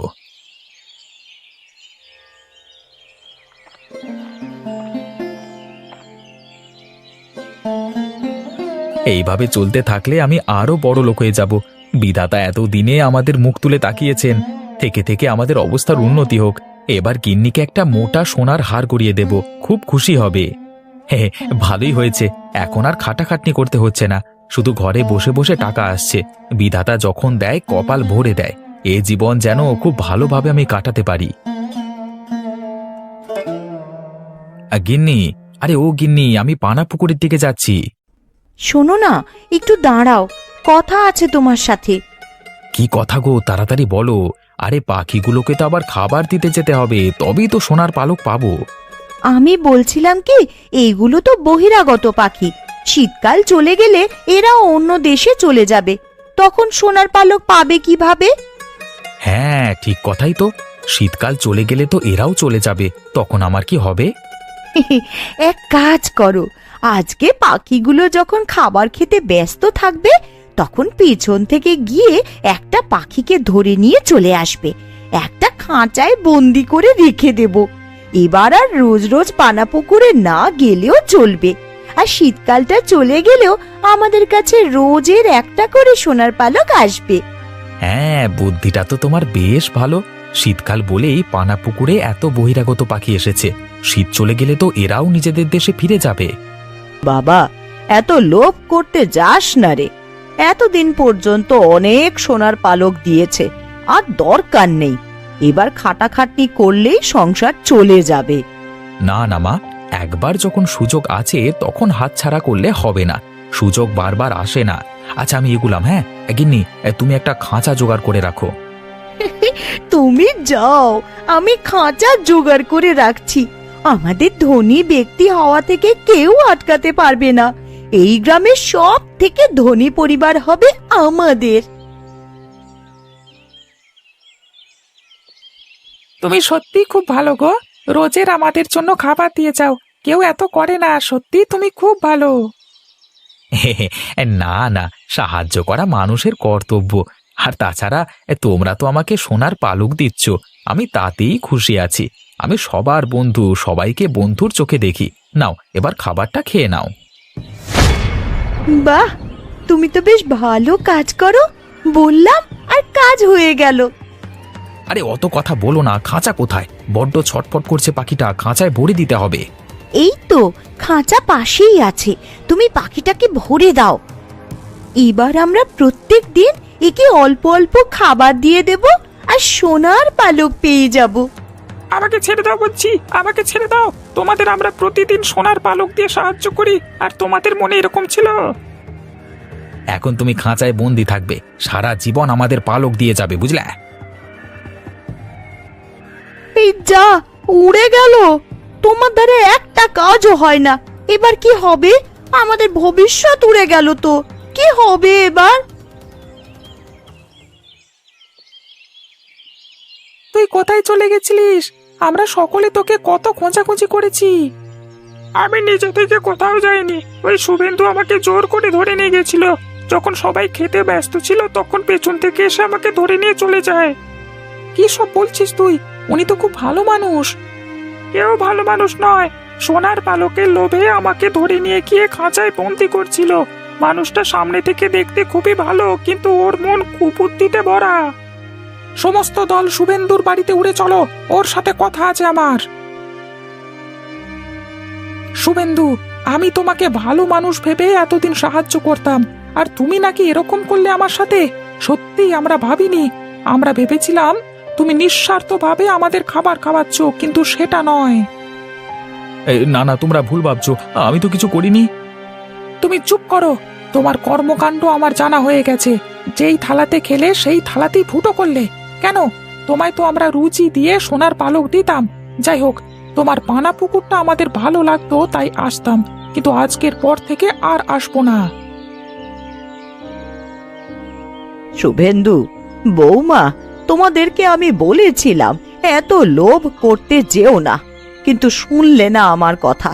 এবার কি আর একটাও সোনার পালক পাবে? যাও বা রোজ একটা করে পাচ্ছিলে। মা, আপনার কথা শুনলেই ভালো হতো, রীতিমতন পড়ে থাকা পানা পুকুর থেকেও আমাদের রোজগার হচ্ছিল, কিন্তু নিজের পায়ে নিজেই কুড়ুল মারলাম আমরা। আর হাত কামড়ে কিছু হবে না, যা হবার হয়ে গেছে, এবার আবার আগের মতন জীবনযাপন করতে হবে। শুভেন্দু, তোকে আবারও রোজ জঙ্গলে গিয়ে কাঠ কাটতে হবে, ওই সামান্য টাকায় বিক্রি করতে হবে। এই জন্যই বলি, মাঝে মাঝে বড়দের কথাও শোনা ভালো, তারা কোনোদিনও খারাপ চায় না। আমার অনেক বড় ভুল হয়ে গেছে, অনেক বড় শিক্ষা পেয়েছি আমি। এসব ভুলে যা, ভেবে নে এটা একটা স্বপ্ন ছিল, যেটা কখনোই বাস্তবায়িত হবে না। আবার সাধারণ জীবনযাপনে ফিরে আয়। জঙ্গলে যাবি তো কাঠ কাটতে? কয়দিন ধরে এক নাগাড়ে এইভাবেই বৃষ্টি হচ্ছে, এদিকে ঘরে দুটো চালও নেই যে সেদ্ধ করে খাবো। এমন ভাবে চলতে থাকলে তো বন্যা হয়ে যাবে। কি হয়েছে গিন্নি, কি এত বিড়বিড় করছো? যেভাবে বৃষ্টি শুরু হয়েছে, এমন হলে তুমি মাছ ধরতে বেরোবে কি করে গো? আর মাছ না ধরা হলে সংসার চলবে কি করে? ঘরে যে কিচ্ছুটি নেই। আরে আমিও তো সেটাই ভাবছি গিন্নি, এভাবে বর্ষা বাদলা চলতে থাকলে তো না খেয়ে মরতে হবে আমাদের সবাইকে। কাল বিল থেকে দুটো কলমি লতা তুলে এনেছিলাম, কাল কিছুটা রান্না করেছি আর আজকের জন্য রেখেছি, কিন্তু ঘরে যে কোনো চাল নেই যে রান্না করব। আশেপাশে দুই এক বাড়িতে গিয়ে একটু খোঁজ নিয়ে দেখো। আজকে আকাশটা মেঘলা হয়ে আছে, কিন্তু বৃষ্টি শুরু হয়নি এখনো। এর মধ্যে নদীতে গিয়ে জাল ফেলে দেখি মাছ পাওয়া যায় কিনা। আশেপাশে আর কার বাড়িতে যাব? সবারই তো একই অবস্থা। বৃষ্টির চোটে কেউ তো এই কয়দিন ঘর থেকে বের হতে পারেনি। তাহলে তুমি দুটো গমের আটার রুটি বানাও গিন্নি। আজকের রাতটা না হয় আমরা আটার রুটি আর কলমি ডাঁটা সেদ্ধ খেয়েই থাকবো। সে না হয় করলাম, কিন্তু যেভাবে বৃষ্টি শুরু হয়েছে, বানের জল ভেসে আসা শুরু হলে তো বন্যা হয়ে যাবে গো। তখনকার জন্যে ঘরে তো কিছু শুকনো খাবার মজুদ রাখতে হবে। সেটাও তো আমিও বুঝতে পারছি, এভাবে চলতে থাকলে তো বন্যা হয়ে গেলে না খেয়ে মরবে। আমাকে আমার জালটা এনে দাও তো দেখি। আকাশ ভালো থাকতে থাকতে মাছ ধরতে বেরিয়ে পড়ি। ঘরে শুকনো মুড়ি আছে, দুটো চিবিয়ে যাও, না হলে পরে আবার খিদে লাগবে। না না, এখন আর কিছু খাবো না। দেখি কয়টা মাছ পেলে বাজারে নিয়ে বিক্রি করব। ওই টাকায় চাল আর কিছু সবজি নিয়ে আসা যায় কিনা দেখি। রান্নাঘরে দেখো, একটা ব্যাগের ভিতরে জাল রাখা আছে, সেখান থেকে জাল আর মাছ রাখার পাত্রটা নিয়ে যাও। ঠিক আছে, আমি তবে বের হলাম গিন্নি। সাবধানে যেও।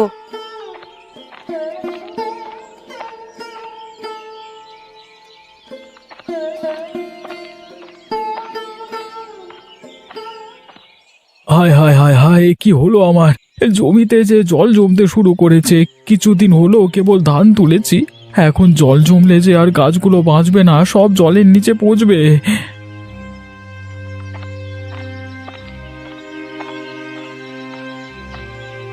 কিরে গোপাল, কি হয়েছে তোর? এভাবে আহাজারি করছিস কেন? দেখুন হারান দাদা, এই কদিনের বৃষ্টিতে আমার জমিতে জল জমেছে। আজকেও তো আকাশ মেঘলা হয়ে আছে, যে কোনো সময় বৃষ্টি নামতে পারে। এভাবে চলতে থাকলে তো জমি জলের নিচে তলিয়ে যাবে। আমিও তো আমার জমি দেখে এলাম, আমার জমিতেও তো জল জমছে রে গোপাল, বুঝতে পারছি না কি করব। এমনিতেই বৃষ্টির জন্য মানুষের আয় রোজগারের পথ বন্ধ হয়ে আছে কদিন ধরে। তার উপর আমাদের চাষিদের যদি এই অবস্থা হয়, তাহলে মানুষ খাবে কি আর বাঁচবে কি করে? এখন থেকেই আমাদের আগাম প্রস্তুতি নিয়ে রাখতে হবে, নাহলে পরে আমাদের বিপদে পড়তে হবে। আমরা গরিব চাষাভুষো মানুষ, আমাদের নিজেদের জমানো তো তেমন টাকা পয়সা থাকে না।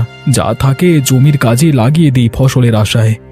তা তুই ঠিকই বলেছিস গোপাল, আমরা তো ফসলের আশায় কত কি বিসর্জন দিই, আর শেষকালে যদি ফসলের এমন হাল দেখি, তাহলে তো আমাদের আর চাষবাস করবার ইচ্ছেটাই মরে যাবে। এক কাজ করলে কেমন হয় দাদা? কি কাজ?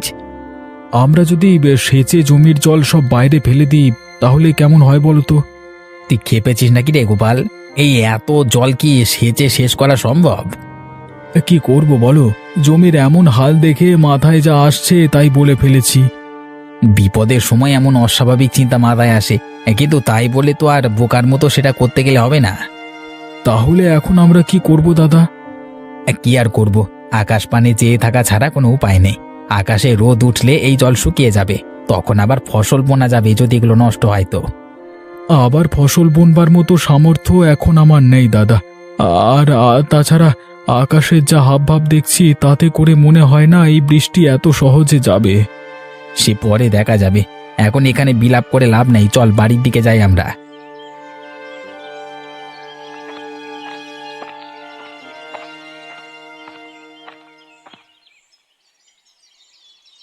একটু সুযোগ পেলেই হলো, এই মেয়ে কাদামাটি নিয়ে খেলতে বসে যাবে।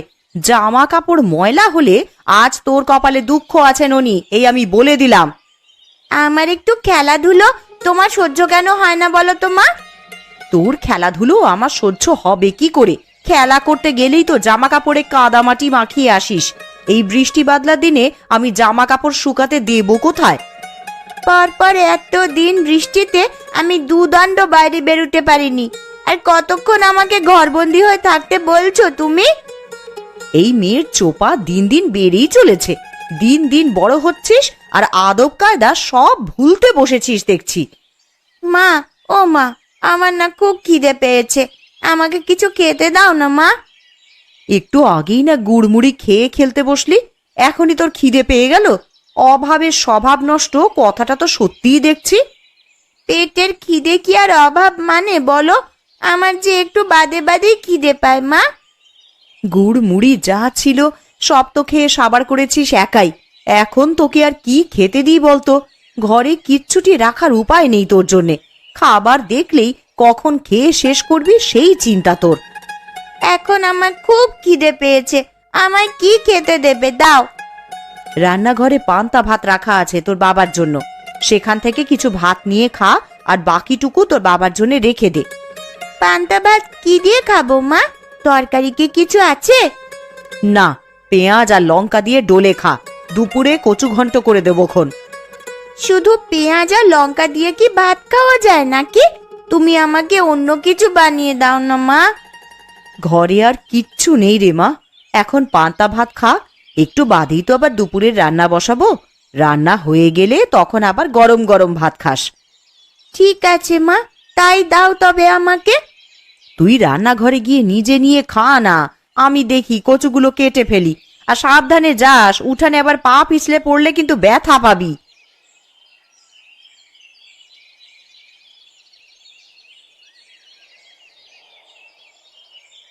লোকটাকে সেই কখন থেকে খেতে ডেকে এসেছি, এখনো আসার নাম নেই। আর এদিকে যে খাবারগুলো সব ঠান্ডা হয়ে যাচ্ছে। কই গো, সকালের খাবার খাওয়া লাগবে না নাকি তোমার? একটু খাজনার কাগজপত্র নিয়ে বসেছিলাম গিন্নি, ভেবেছিলাম হাতের কাজটা শেষ করে তবে খাবো। তা তোমার জ্বালায় কি আর হলো? আবার ঠান্ডা হলে তো আবার বলবে ঠান্ডা খাবার খাবো না। তোমাকে নিয়ে আমার হয়েছে যত জ্বালা। আমার কাজ না মিটিয়ে সেখান থেকে উঠতে ভালো লাগে না। আরে জানোই তো টাকা পয়সার হিসাব কিতাব। হয়েছে, খাবারের সময় খাওয়া আর কাজের সময় কাজ। এত টাকা টাকা করছো, মরে গেলে এই টাকা খাবে কে শুনি? আমার টাকা আমি খেয়েই মরবো, কাউকে আমার টাকার ভাগ দেব না আমি।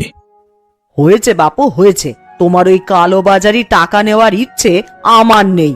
দুবেলা দুমুঠো ভাত খাই, সেটাই আমার হজম হতে চায় না। আরে মনে রেখো, এই কালো টাকা দিয়ে কিন্তু সব আরাম আয়েশের জীবন পেয়েছো গিন্নি। গাঁয়ের মানুষদের রক্তচোষা টাকাতে আমার আরাম আয়েশ ভালো লাগে না। তুমি ভালো করেই জানো যে আমি বিলাসিতা পছন্দ করি না, আর হতভাগাদের থেকে মেরে আনা টাকা তো আমাকে আয়েশ দিতে পারে না। খেতে এসে তোমার নীতি কথা শুনি তো পেট ভরে যায় গিন্নি। এতই যখন মায়া হয় তখন যাও না, একটা ধর্মশালা খুলে বসো। সেটা পারলে তো ভালোই হতো। জীবনে তোমার সাথে থেকে যে পাপ কামিয়েছি তার বদলে কিছুটা পুণ্য যদি পেতাম। আমায় কি খেতে দেবে না নাকি নাকি এভাবে খোঁচা মেরে কথা শোনাতে থাকবে? তাহলে আমাকে ডাকবার কি দরকার ছিল শুনি?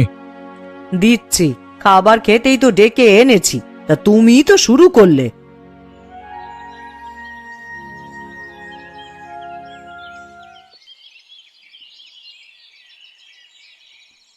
ননি, ও ননি, একবার এদিকে আয় তো মা।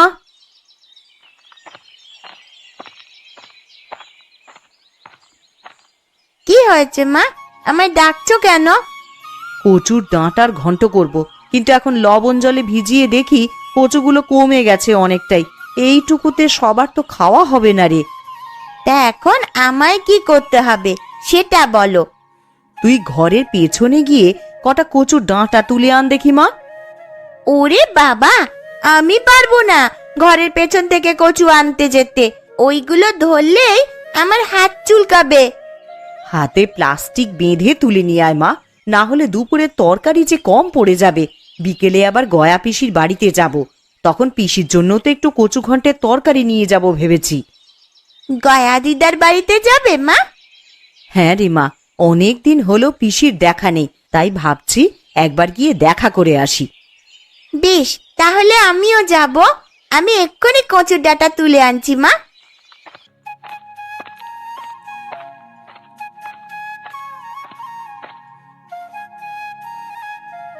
জয়াদি, ও জয়াদি, রান্না বসিয়ে দিয়েছো দেখছি। আমার তো এখনো কিচ্ছু করা হলো না গো। আরে কমলা যে, আয় বস এখানে। না দিদি, বসতে আসিনি, আমি এসেছি তোমার কাছে কিছু চাইতে। কি চাইতে এসেছিস কমলা? ঘরে রান্না করার মতন কিচ্ছুটি নেই দিদি। এখন কি রান্না করব ভেবে পাচ্ছি নে। কাল কটা কলমির ডাঁটা তুলে এনেছিলাম, তাই দিয়েই কালকের দিনটা কোনো রকমে চলেছে। আমার ঘরেও তেমন কিছু নেই রে কমলা। এই দেখ না, ননিকে ঘরের পেছনের জমি থেকে কটা কচুর ডাঁটা তুলে আনতে বলেছি। আমাকে আজকের চাল দেবে দিদি? আমি কাল আবার দিয়ে যাব তোমায়। ওমা, থাকলে কেন দেব না? ওইখানে চালের মটকা থেকে চাল নিয়ে যা তুই। উনি রাতে চাল নিয়ে এলেই আমি কাল সকালেই চাল ফিরিয়ে দিয়ে যাব তোমায়। সেসব নিয়ে তোকে ভাবতে হবে না, এখন চাল নিয়ে গিয়ে রান্না বসা যা, না হলে ঠাকুরপো বাড়ি এলে কি খেতে দিবি? ঠিক আছে দিদি।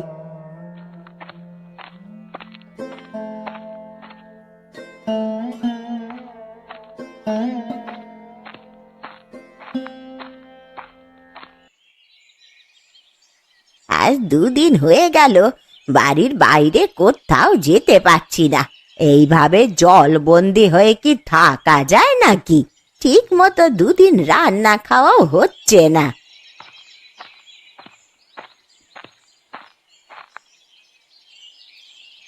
এ কি গো পিসি, তোমার বাড়িতে যে বানের জল উঠেছে, সারা উঠোন তো জলে ভরে গেছে গো।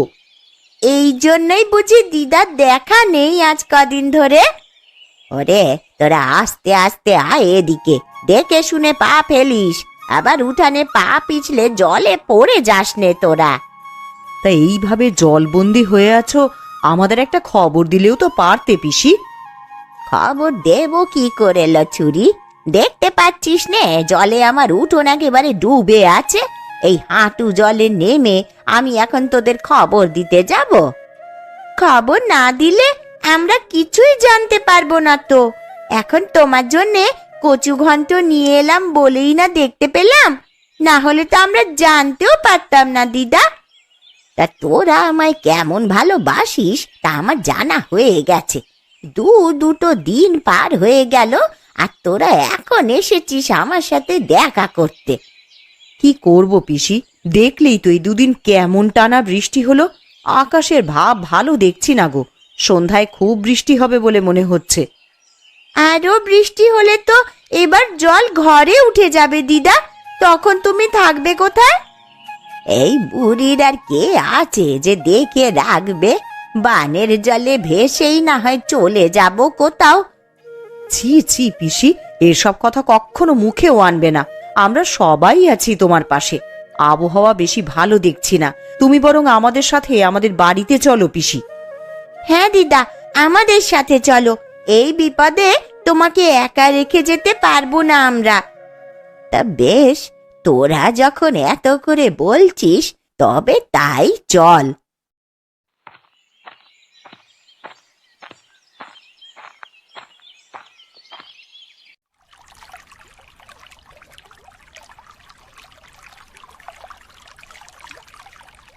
ভাগ্যিস কিছু শুকনো খাবার এনেছিলে, না হলে তো আমাদের দুর্ভোগের শেষ ছিল না। যেভাবে বানের জল হুট করে বাড়িতে প্রবেশ করা শুরু করলো, খাবারের জন্য কোথায় যে যেতাম পরে। জল বেড়ে যাচ্ছে দেখি তো দরকারি জিনিসপত্র নিয়ে বাড়ির চালায় উঠে এলাম, না হলে আর উঁচু জায়গা পেতাম না। কলা গাছের ভেলা বানিয়ে রেখেছি, যে কোনো দরকার হলে এই ভেলায় ভেসে বেরোনো যায়। কিন্তু যেইভাবে চারপাশে বানের জল বাড়ছে, আমার যে বড্ড ভয় হচ্ছে গো। জল বেশি হলে তখন যাব কোথায় আমরা? ও তুমি চিন্তা করো না গিন্নি, একটা না একটা উপায় ঠিক হবে। আমি একটু বেরোবো। হ্যাঁ, তুমি আবার এখন কোথায় যাবে শুনি? হারান দাদা গোপাল দাদাদের কি অবস্থা, তারা কোথায় আশ্রয় নিয়েছে, এসব একটু দেখে আসতে হবে তো। তুমি চলে গেলে আমি একা একা কি করব এখানে? জল যদি বেড়ে যায় তাহলে আমি একা হাতে কিভাবে কি করব? ওসব নিয়ে চিন্তা করো না গিন্নি, কলা গাছের ভেলা তো একটা বানাইনি, মানে আমি আগে থেকেই আর একটা ভেলা বানিয়ে রেখেছি। কোনো বিপদের আভাস পেলে জিনিসপত্র নিয়ে ভেলায় চড়ে বসবে। হ্যাঁ, না বাবা, আমার একার এত সাহস হবে বলে মনে হচ্ছে না। হবে গিন্নি হবে, বিপদে পড়লে মানুষ সব করতে পারে। ভাবছি সবাইকে নিয়ে মোড়লের বাড়ি যাব কিছু সাহায্যের জন্য, আর সাথে করে জালটা নিয়ে যাব। বানের জলে ভাসা কোনো বড় মাছ পেলে ধরবো। মানুষ বাঁচবে কি করে তাই ভেবেই মাথা খারাপ হয়ে যাচ্ছে, আর তুমি কিনা বানে ভাসা মাছ ধরবে?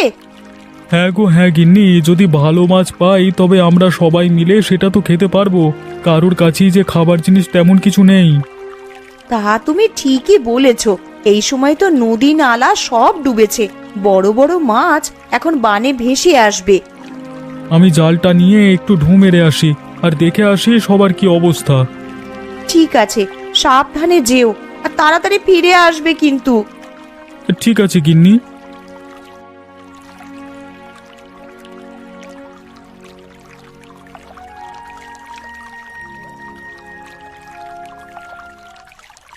একদিনের মধ্যেই কত জল উঠে গেছে। এইভাবে বানের জল আসতে থাকলে তো সারা গ্রাম জলের নিচে চলে যাবে। আরে ওসব নিয়ে তুমি চিন্তা করো না গিন্নি, সারা গ্রাম জলের নিচে তলিয়ে গেলেও আমাদের বাড়িটা উঁচু আছে, আমরা এখানে নিরাপদে থাকতে পারবো। তুমি কেমন মোড়ল বলো তো? আমি আমাদের কথা বলছি না, আমি বলছি গ্রামবাসীদের কথা। তাদের এই বিপদের দিনে তোমার উচিত তাদের পাশে দাঁড়ানো। আর তুমি আবার এখন শুরু করলে? দেখছো বানের জলের জন্য সবাই ঘরবন্দি হয়ে আছে, তার মধ্যে তুমি বলছো আমাকে মানুষের খোঁজ নেওয়ার জন্য। সব সময় নিজেরটাই বুঝলে তুমি। তোমাকে যে কে মোড়ল বানিয়েছিল? আমাকে গ্রামের লোকেরাই মোড়ল বানিয়েছিল, কিন্তু আমার ভালো তো তোমার হজম হবে না।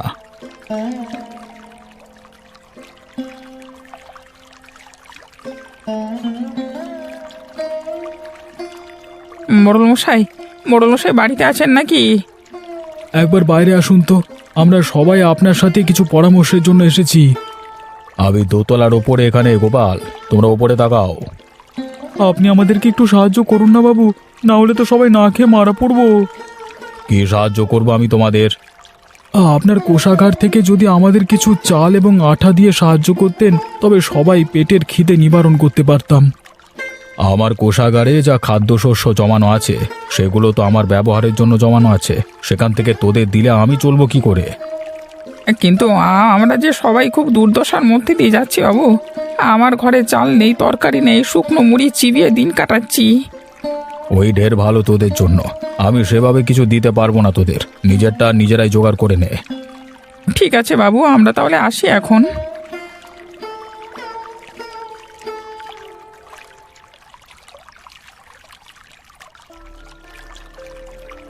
ও মা, দেখো ওই দেখো, কত বড় একটা মাছ দেখা যাচ্ছে বানের জলে। আরে তাই তো রে, এমন বড় মাছ তো আমি আগে কখনো দেখিনি। এটা কি মাছ গো পিসি? দেখে তো মনে হচ্ছে বিশাল একটা কাতলা মাছ হবে এটা। ওই তো বাবারা সবাই চলে এসেছে। বাবা জানো, এই বানের জলে বড় একটা কাতলা মাছ ভাসতে দেখা যাচ্ছে। কি গো, কোনো সাহায্য পেলে মোড়লের কাছে? না গো গিন্নি, মোড়ল আমাদের কোনো সাহায্য করতে রাজি হলো না। এখন এই বিপদের দিনে আমরা যে কি করব? ঘরে যা ছিল সব তো প্রায় ফুরাবার পথে। এগুলো পুড়িয়ে গেলে খাবো কি আমরা তখন?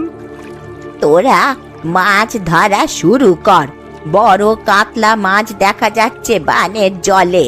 ধরতে পারলে বিক্রি করে অনেক টাকা পাওয়া যাবে। তা তুমি মন্দ বলনি পিসি। ওই যে বাবা, দেখো কত বড় একটা মাছ। এমন মাছ আমি জীবনেও কখনো দেখিনি। তুই দেখবি কি রে? আমরাও যে এমন বড় মাছ আগে কখনো দেখিনি।